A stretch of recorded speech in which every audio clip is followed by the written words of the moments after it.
देखते रहिए अटक ब्रॉडकास्ट। बिस्मिल्लाहिर्रहमानिर्रहीम, नहमदुहु व नसल्ली अला रसूलिहिल करीम। जमात इस्लामी के कायदीन, मेरे बुजुर्गों, भाइयों, अस्सलाम वालेकुम। मेरे पास इस वक्त अटक का एक मजदूर आया, खुर्रम शहजाद इसका नाम है। मैंने हाथ मिलाया तो उसके हाथ मजदूरों की तरह सख्त से सख्त मुशक्कत करके उसने मुझे अपने घर का ये बिल दिखाया और साथ ही उसने मुझे ये कहा, ये मौजूद है यहाँ पे, आप पूछ सकते हैं। उसने कहा कि मेरे घर में हमारे 5 छोटे छोटे बच्चे और हम मियां बीवी हैं, 2 कमरे हैं, एक छत वाला पंखा और एक स्टैंड वाला पंखा है। इस्त्री हम नहीं करते, उसके बगैर कपड़े पहनते हैं। पानी की मोटर नहीं है, वाटर सप्लाई का पानी इस्तेमाल करते हैं। ठीक कहा है मैंने। और ये कहते हैं कि इतना जो इस्तेमाल बिजली का है, इस इस्तेमाल के नतीजे में गुज़श्ता महीने का जो बिल आया है 343 यूनिट।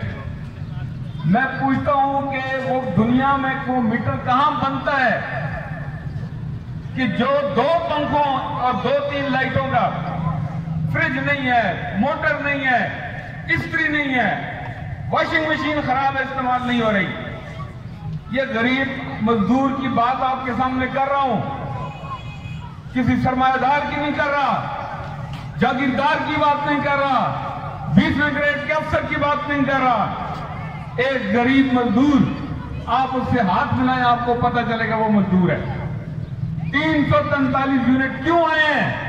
पहले तो हम तुम्हारा गिरबान इस पर पकड़ते हैं कि तुमने इस मुल्क के साथ 2 नंबरी की है, तुम्हारे मीटर भी डबल रफ्तार से चलते हैं और उसकी कीमत बनती है 343 यूनिट की 10,986 रुपए 29 पैसे।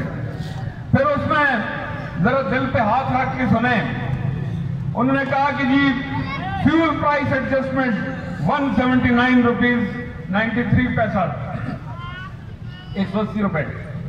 फिर उसके ऊपर एफसी सरचार्ज 1107 रुपए। फिर उसके ऊपर क्वार्टर टैरिफ एडजस्टमेंट। किसी को समझ आया क्या चीज है? अंग्रेजी के अल्फाज में डालते जाओ, डिक्शनरियां बहुत सारी हैं, ऐसे अल्फाज इस्तेमाल करो कौम को पता ही न चले, तुम उनकी जगह काट के चले जाओ बेगैर। तो इस तरह ये टोटल जो बिजली की कीमत बनी टैक्सेस समेत, ये बनी 13,490 रुपए 38 पैसे। लेकिन अभी ठहरते हैं, अभी इसके ऊपर टीवी की वो 35 रुपए फीस रहती है जो इनके घर में नहीं है। लानत भेजो इनके ऊपर, ये लानत के मुस्तहिक हैं जो गरीब लोगों को खुदकुशियों पे आमादा करते हैं, मजबूर करते हैं। इनसे बड़ा लईन कोई नहीं है इस मुल्क के अंदर। फिर उसके ऊपर 183 रुपए एक्साइज ड्यूटी, महसूल बिजली, ईडी। किस चीज का है वो? हम तो हर चीज पे टैक्स देते हैं, हम तो अपने खून पे भी टैक्स देते हैं। बगैर तो तुमने इस मुल्क के साथ क्या तमाशा लगाया हुआ है? और उसके बाद जनरल सेल्स टैक्स जीएसटी 2429 रुपए, 2,429 रुपए।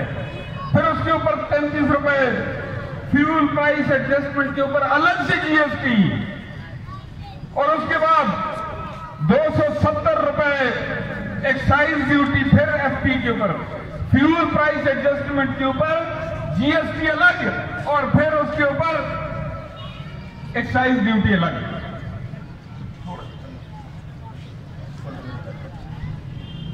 आपको हैरत नहीं होती कि इस मुल्क के लोग कितने सब्र और हौसले से इन बदमाशों को बर्दाश्त कर रहे हैं?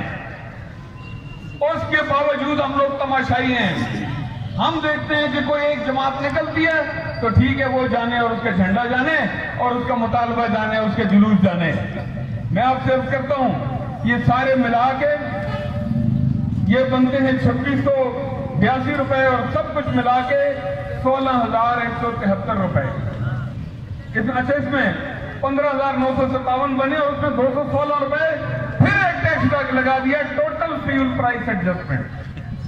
मैं कहता हूं कि किसी अदालत में खड़े हो गए किसी हाउस में खड़े होके, किसी आवाम में खड़े होके तुम जस्टिफाई करो इनको कि ये कहां से लेके आते हो हमारे ऊपर मुसीबतें। और मैं आपसे ये भी कहता हूं, ये जो लोग जिसके कानों तक मेरी आवाज पहुंच रही है, वो अपने एमएलए से पूछे जिसको उसने वोट दिया है, वो जीता है या नहीं जीता।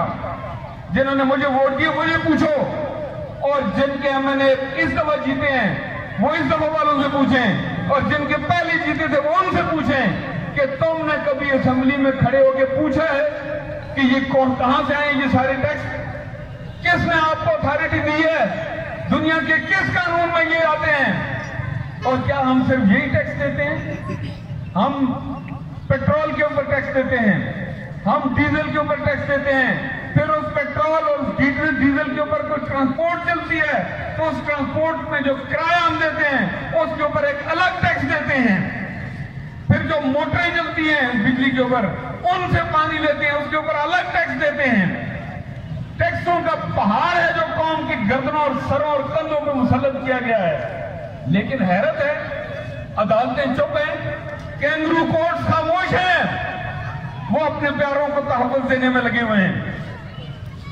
असेंबलियां अपने लिए मुराद और अपने लिए बेनिफिट्स और अपनी तनख्वाहों, अपने बोनसेस, अपने टीएडीए और अपनी जो उनके मुख्तलिफ जो उन्हें अंडर द टेबल जो चीजें मिलती हैं उनमें इजाफों के लिए वो लोग कोशिश करते हैं। असेंबलियों में बोलते हैं तो उसके लिए बोलते हैं। असेंबलियों में आपके वोटों से जाके आपके हक पर कोई एक बात नहीं करते।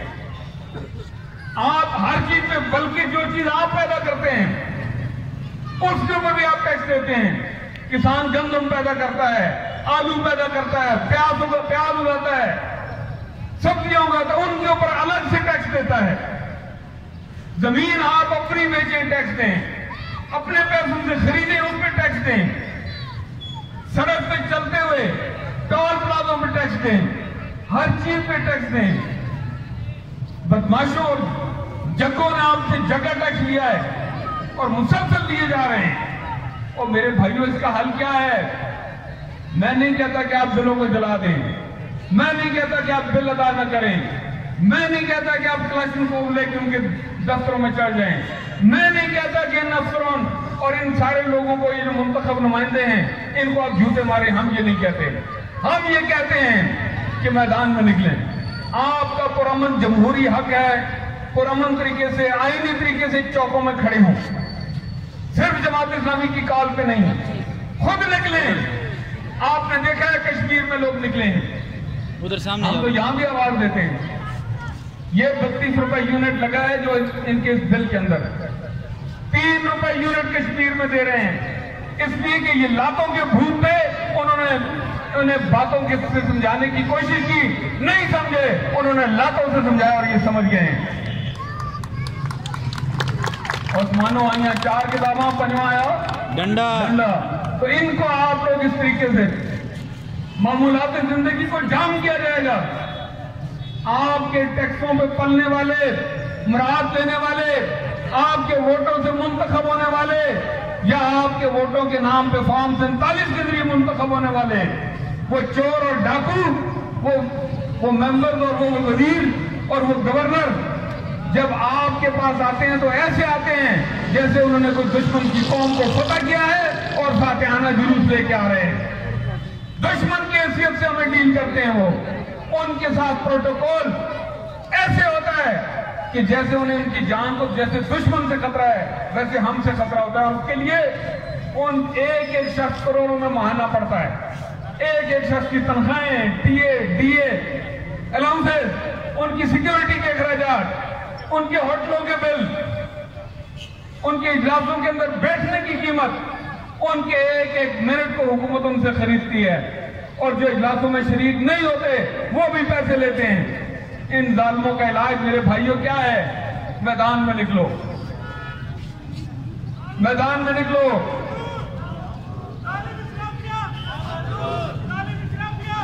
और मैं आपको अगला कदम बताता हूं। ये मिनिस्टर, ये गवर्नर और ये हुक्मरान पार्टी के एमएलए, एमपीएस, ये जहां जाएं इनके जिस इलाके से ये गुजरे वहां मुजाहरा करें, जहां इनका प्रोग्राम हो वहां बाहर खड़े होकर मुजाहरा करें। किसी को एक पत्थर भी ना मारें, एक थप्पड़ भी ना मारें, इनके सामने तख्बे लेके खड़े हो जाएं। 20 लोग हैं या 2000 लोग हैं और इंशाल्लाह 20-20 लोग निकलेंगे, 50-50 लोग निकलेंगे, तो 20-20 हजार और 50-50 हजार तक वो तादाद पहुंचेगी।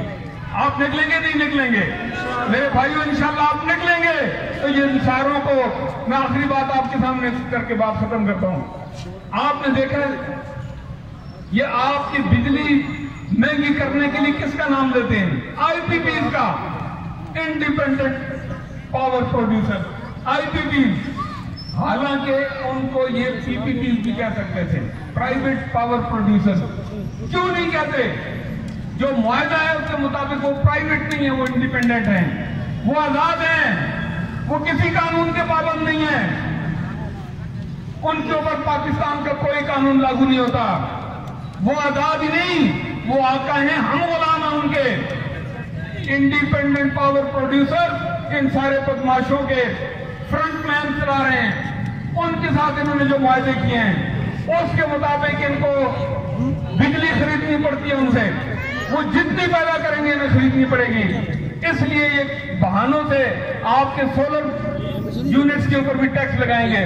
फिलहाल आपने एहतजाज किया, विरोध किया है, आप देख लें आइंदा साल ये फिर कोशिश करेंगे, ये कोशिश करते रहेंगे जब ये कामयाब होंगे और आपको अपने बुनियादी हक से महरूम करेंगे और उनकी जेबों और उनकी झोलियों को भरेंगे।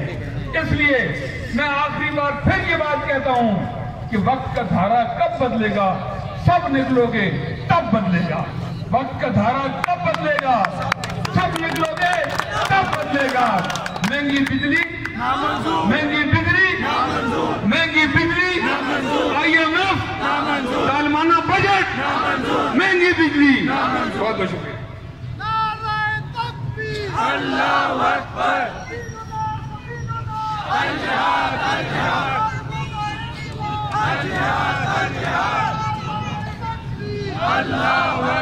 मैं आखिर में आने वाले तमाम शुरका का शुक्रिया अदा करता हूँ।